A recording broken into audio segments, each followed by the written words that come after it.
all doing today? Today's topic is budget, or how you can save money, how you can be really efficient and really smart about money management.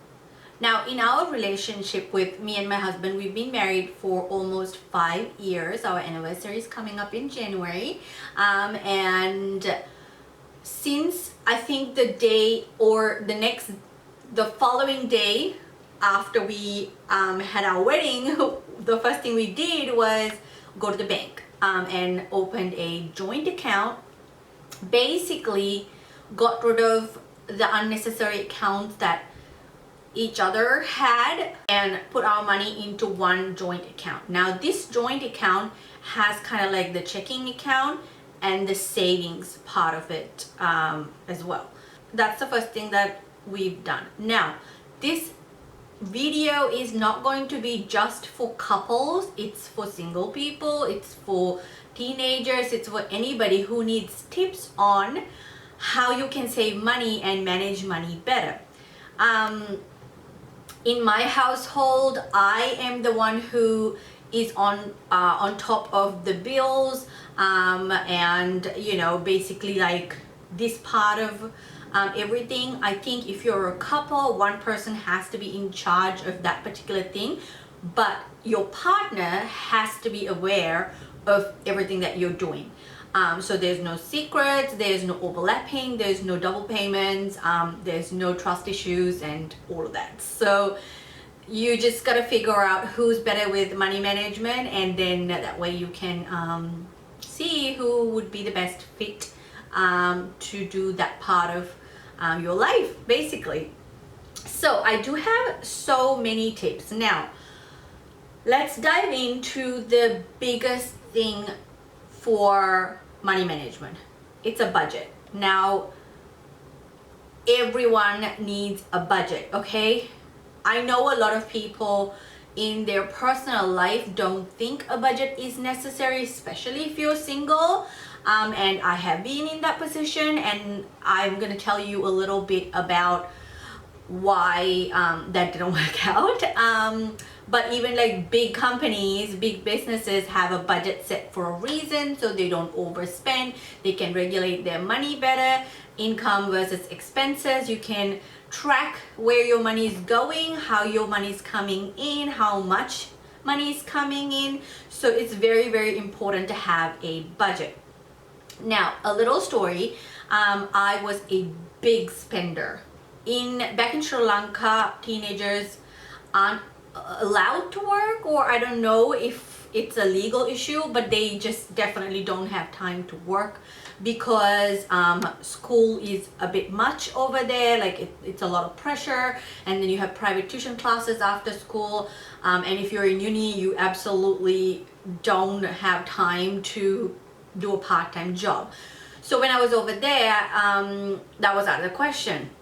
And then when I moved here to Australia when I was 16, I was able to go to school and also do a part-time job. My very first part-time job was working at KFC, as everyone else is. And I worked in Pizza Hut. I've also worked in an Indian restaurant. I've done so many odd jobs here and there, and I've earned money that way, working part-time while I was in school, high school, and also in uni. Now during this time it was great because, you know, I was earning money. I was allowed to do whatever I want because it's my money. I did save a good portion of it, but I feel like I could have been saving a lot more. And what I did was buy unnecessary crap like clothes every season, makeup, you know, all these other gadgets that I didn't need. But I did make some good purchases like a video camera, you know, like a DSLR, and like, you know, things like that. Also I did purchase, but I was very like all over the place, so I was a big spender. But then as the time went on and as I grew up around 2021, I realized how important money is, and then when I started working full-time, I was saving money, and it got even better after I got married and had kids and so on. So how do you come up with a budget? Now this could be a video on its own, and I will definitely do one if anyone's interested, but roughly what you need to do is calculate your income. So how much do you get paid weekly, monthly, or like fortnightly, and you know how much you're getting paid, and you are going to write down all the necessary expenses that you have in your day-to-day life. So let's say groceries, rent, car payments, fuel, I don't know, it depends on the individual or the household basically. And like one of the major things for us is our mortgage, house mortgage. We own the place that we live in, so our house mortgage and childcare fees is a big thing, and fuel, groceries, things like that are big things. And also because we are homeowners, we have things like body corporate payments, electricity, gas, council rates, and water bills and things like that. Those that you want to make sure that you get an Excel spreadsheet or just a pen and paper and write all the expenses that are absolutely necessary. Okay, we're not talking about, you know, your Friday night at the pub expense, you know, your weekend getaway, none of that. We're just talking about regular expenses here. Write everything down, and also write how often you're supposed to pay. Now what you're supposed to do is, if you get paid weekly, you're supposed to divide that amount into a weekly amount. So if you pay your gas bill every 2 months, divide that by 8, then you get a weekly amount that you need to have in your account. So when the time comes, when you get your gas bill, you have that money available to pay the gas bill. So that's how you simply do a budget. And if anyone wants, I can go and do a in-depth video about budgeting. But setting a budget is the first thing that you should be doing when it comes to money management. So you know you're getting paid this much and you need this much per week, per fortnight, per month to survive, basically.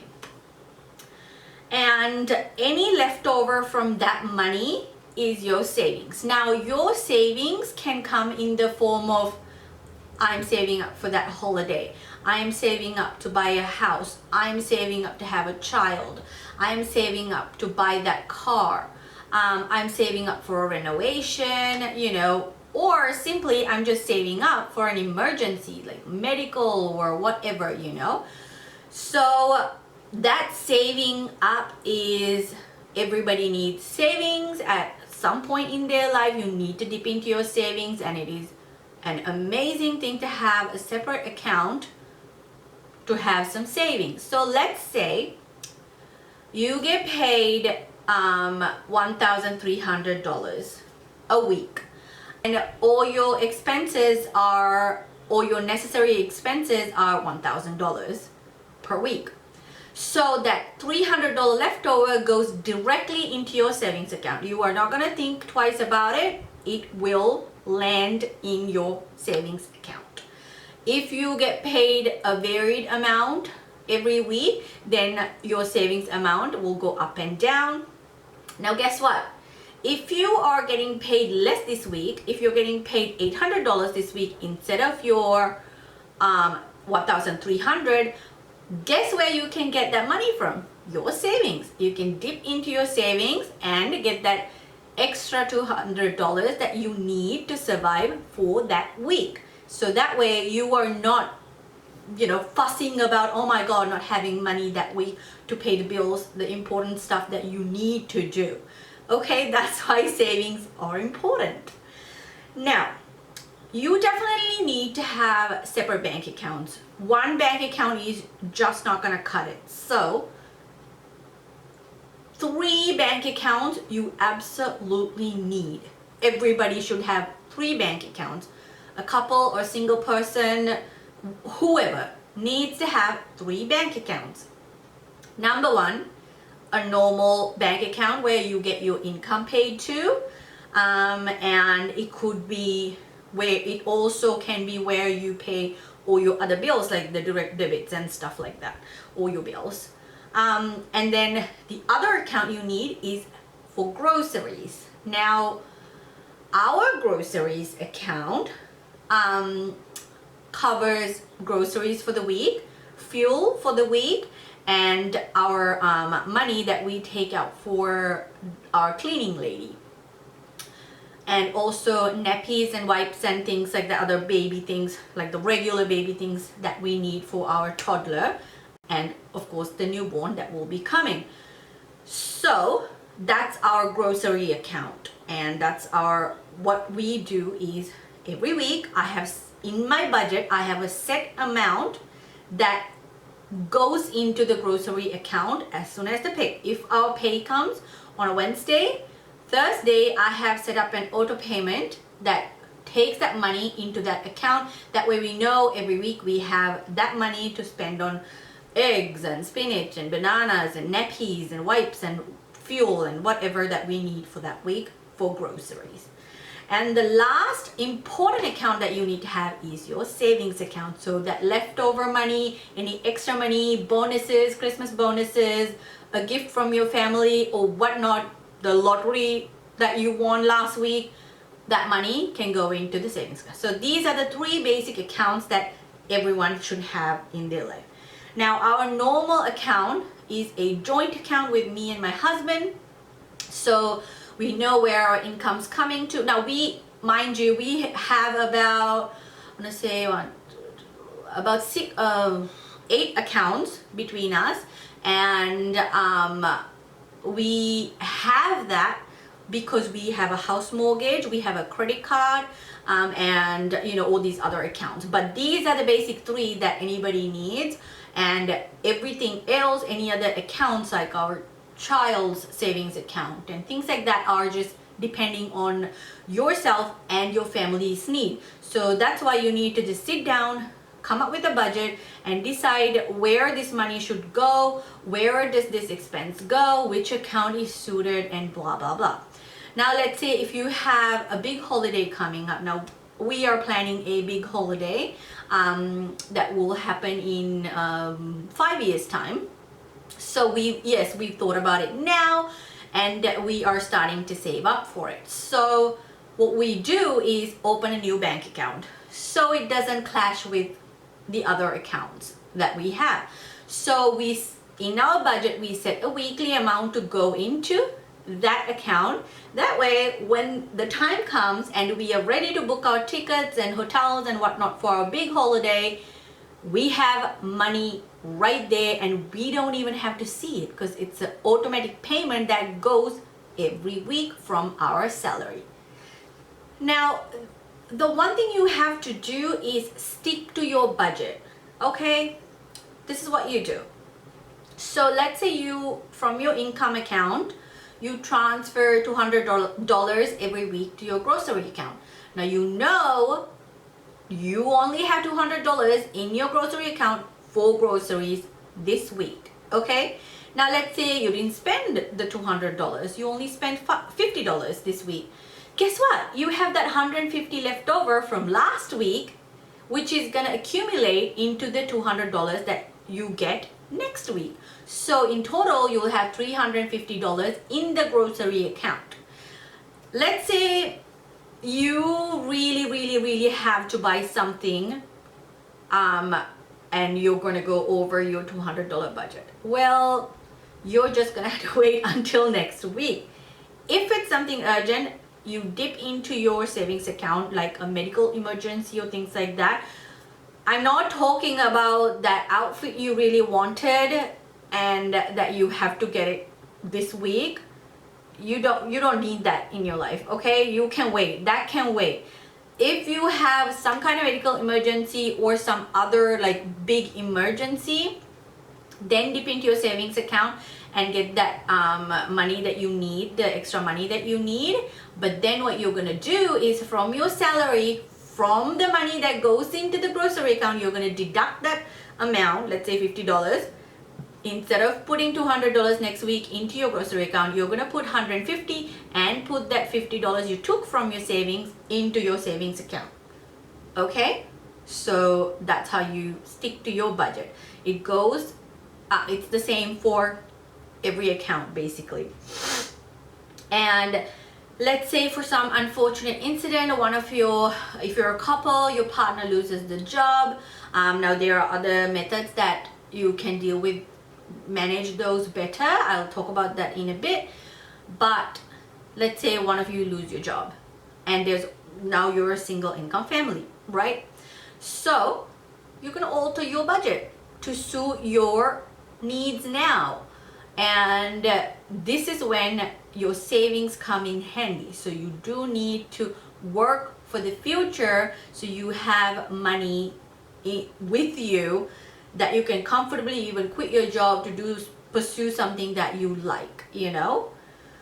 The other tip I have is if you have a holiday coming up, if you really want that designer handbag, which I don't know why anyone does, but you know, some of you do. If you really want to purchase the latest model of a car, if you really want to buy a camera, if you like these things, you know, that you have been wanting to get, what you're going to do is save up to buy that.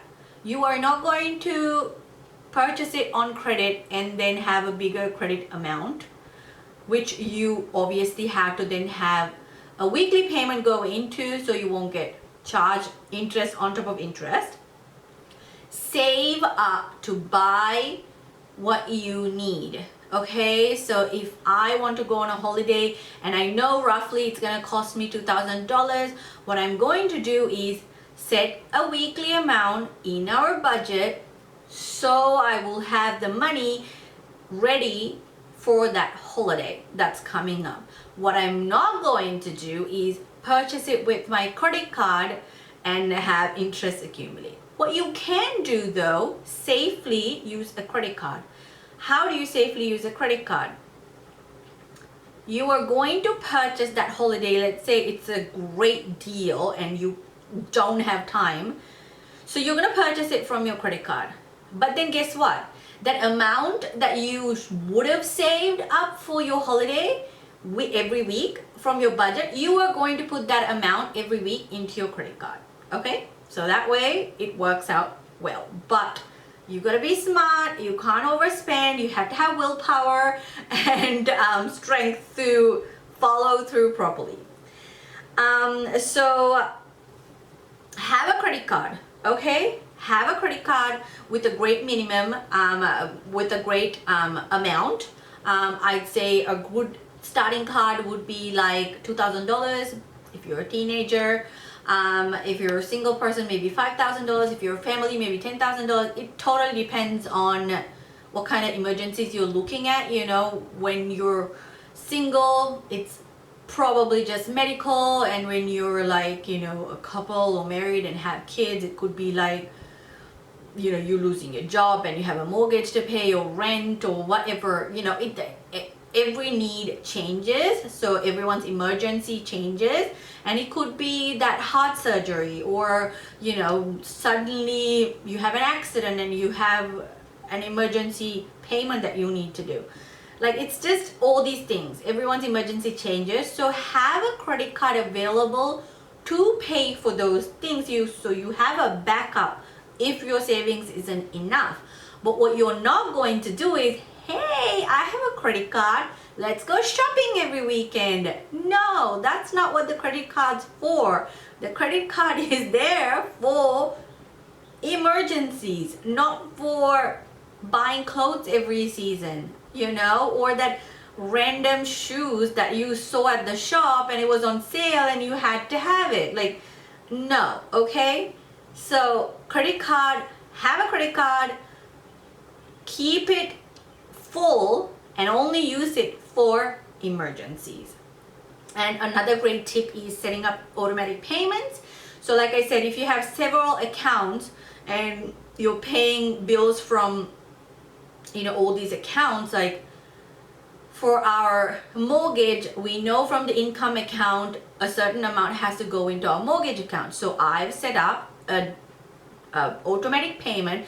If I get paid on a Wednesday, I've set up that payment to go either on a Thursday or a Friday. Friday would be a safer bet.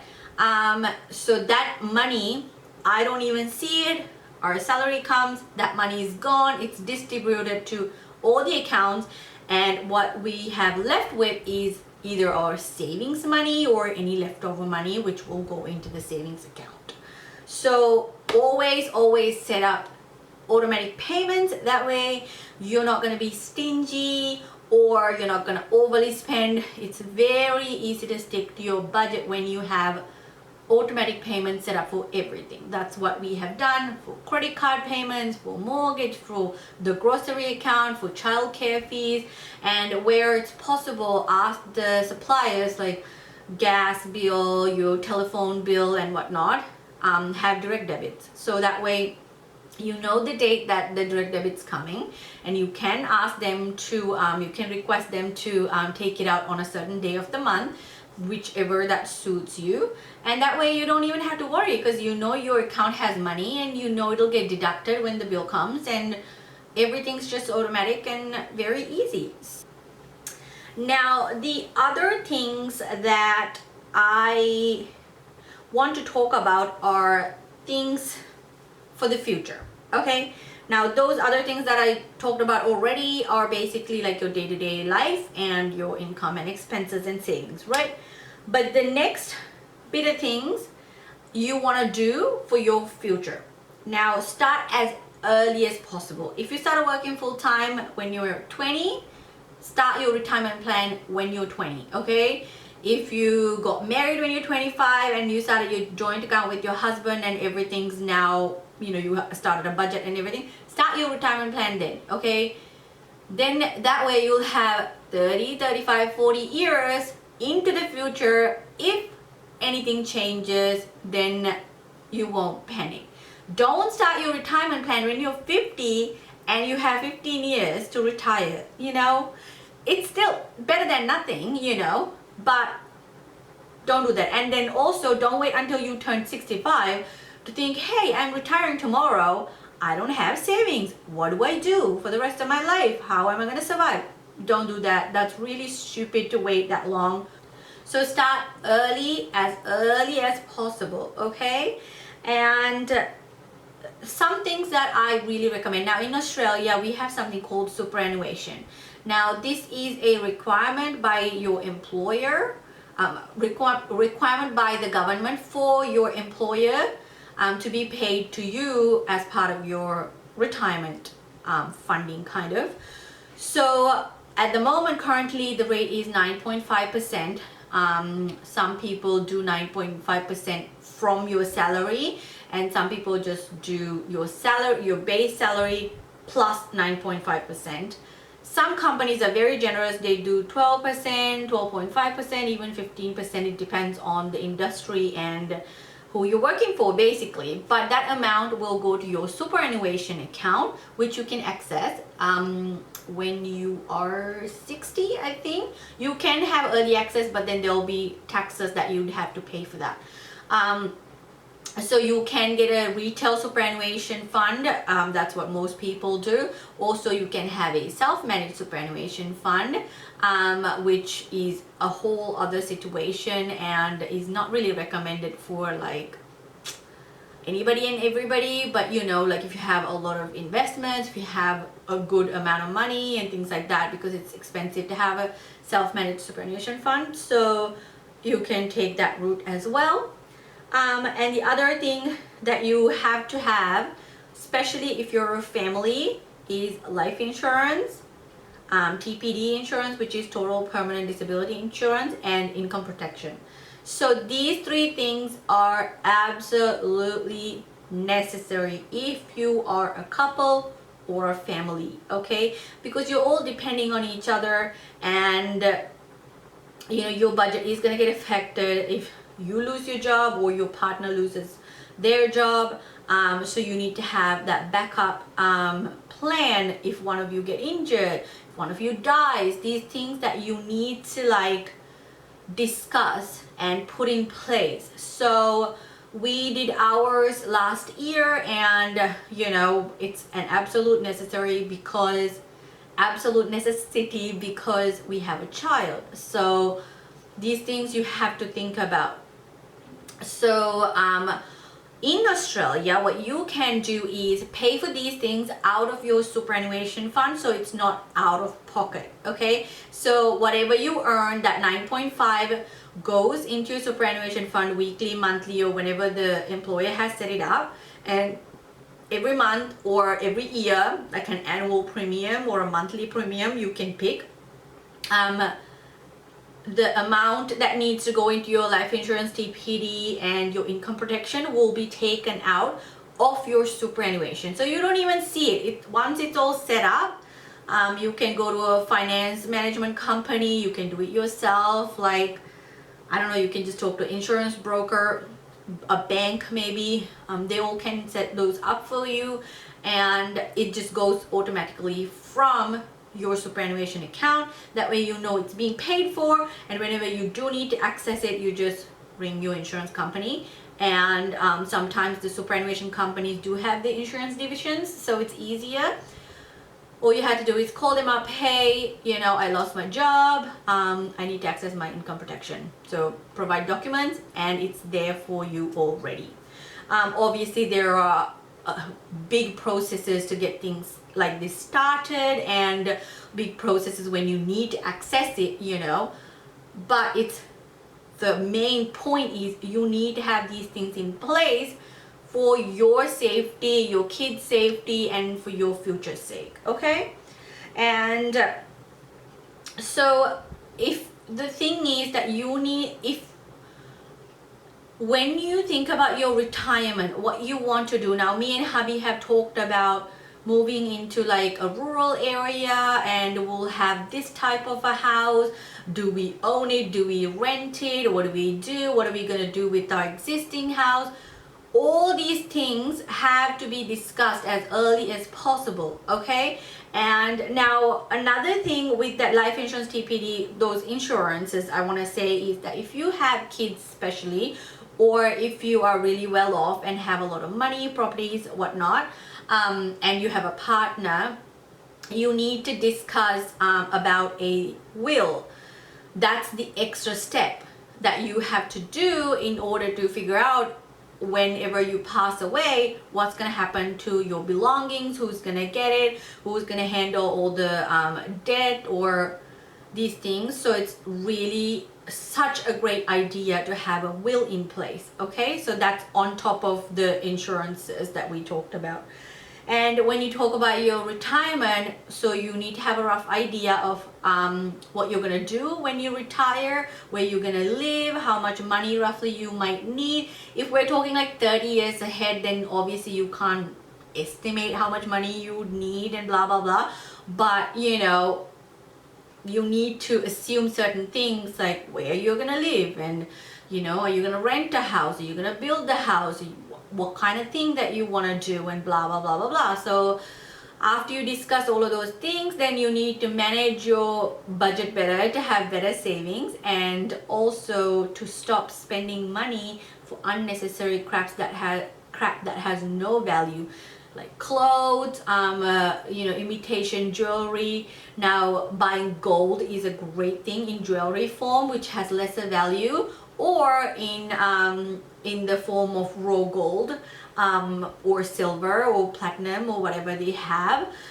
So you can get those little tablets. I forget what the other ones are called, like gold bars and things like that. So you know, if you have extra money, that's something you should invest in. Or things like term deposits, or property purchase, things that the value will appreciate, not depreciate. Like, do not collect cars, you know, the value depreciates. You know, do not collect household items like furniture or things like, unless you think that they will have a vintage value in the future, I don't think it's a good idea. And clothes and things like that, I don't know, for me personally, I wouldn't spend so much money on clothes. Like, you just wear it and dump it anyway. Like Kmart clothes are as good as the ones that I buy from Meijer, you know. Most of the time Kmart stuff is actually better than the Meijer one. So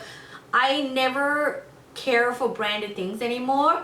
I have few branded items that I've gotten as gifts or that I've purchased myself, you know, in early years and stuff. Great, but you know, it's just pointless. So if you can get a purse for $15 instead of spending $100, get the $15 one. Because, you know, guess what? You can save that $85 and that'll be a good investment in the future.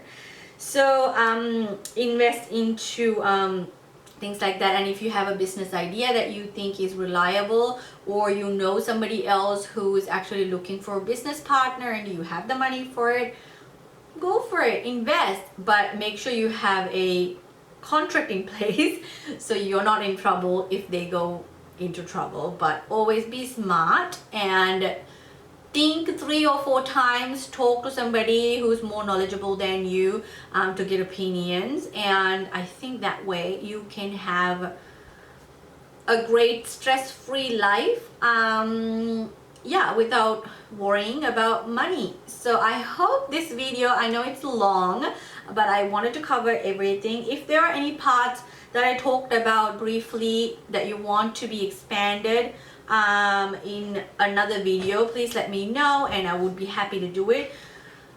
Little disclaimer, I'm not an accountant, I'm not a financial management person, I'm just a person with experience in life and is you know, trying to manage well, and I thought that I should share these tips and tricks that we have within our family, within me and my husband, so you know, it'll help somebody out there. Hope you guys enjoyed. Thank you so much for watching. Any questions or comments, leave it in the comment section.